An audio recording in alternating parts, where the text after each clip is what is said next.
పహల్గామ్లో మనం చూసాము. పహల్గామ్లో చాలా నీచంగా ఉగ్రవాదులు కశ్మీర్లో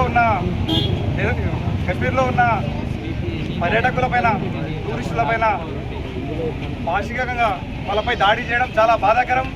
వాళ్లకు భారతదేశంలో చిచ్చు పెట్టడానికి మేము భారతదేశంలో ఉన్న పౌరులందరము కులాలకు అతీతంగా, మతాలకు అతీతంగా అందరం ఒకటే, అందరు భారతీయులమే.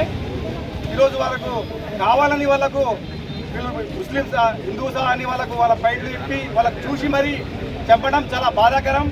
ఆ విధంగా చేయడం చాలా ఏమేమైనా విషయం. భారతదేశంలో అంతా భారతీయులందరూ ఒకటే. భారతదేశంలో ఉన్న హిందూ, ముస్లిం, క్రిస్టియన్, ఇసాయి అందరు భారతీయులమే. ఈరోజు విదేశీ కుట్రలను భారతీయులందరూ తిప్పికొట్టాల్సిన అవసరం ఉంది. ఈరోజు చాలామంది చూస్తున్నాము.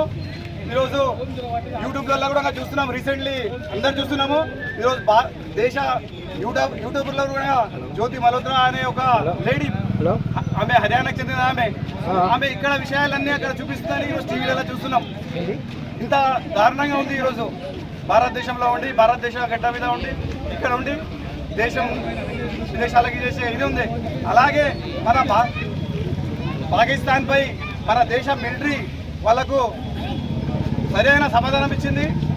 సోఫియా కర్నల్ కానీ ఇద్దరు మహిళా మండలు మన ఆపరేషన్ సింధూర్, మన ఆడపిల్లల సింధూరం వాళ్ళకి ఏ విధంగా చేసిండ్రో వాళ్ళ సింధూరం వాళ్ళ ఇది చేసి వాళ్ళకి మొత్తం బాంబు చేసి మొత్తానికి భారతదేశం మన సైన్యం అంతా గట్టిగా దెబ్బ కొట్టింది. అలాగే భారతదేశం జోలికి వస్తే ఖబర్దార్ బిడ్డ, ఎవరైనా సరే భారతదేశం అంటే ఇది కాదు. భారతదేశంలోని ప్రజలందరూ నిలబడి ఉత్సాహం వస్తే పాకిస్తాన్ మొత్తం ఇది కాదు. గతంలోనే ఇంతకుముందు చూసాం, ఇందిరాగాంధీ గారు ఆ రోజు చూడంగా భారతదేశం జోలికి వస్తే, పాకిస్తాన్ వస్తే ఆ రోజు 2 ముక్కలు చేసింది, బంగ్లాదేశ్ సపరేట్ చేసింది ఆ రోజు కొట్లాడి కూడా. అలాగే ఈరోజు నరేంద్ర మోడీ గారు కూడా ఈరోజు బాగానే చేశారు. వాళ్ళు సరైన సమాధానం ఇచ్చారు. అవసరం ఉంటే పిఓకే కూడా మాదే, భారతదేశానికి భారతదేశమే. అవసరం ఉంటే లాహోర్ వరకు కూడా మా భారతదేశంలో కూడా కలుపుకుంటాం అని చెప్పుకుంటూ ముగిస్తున్నాను. జై భారత్.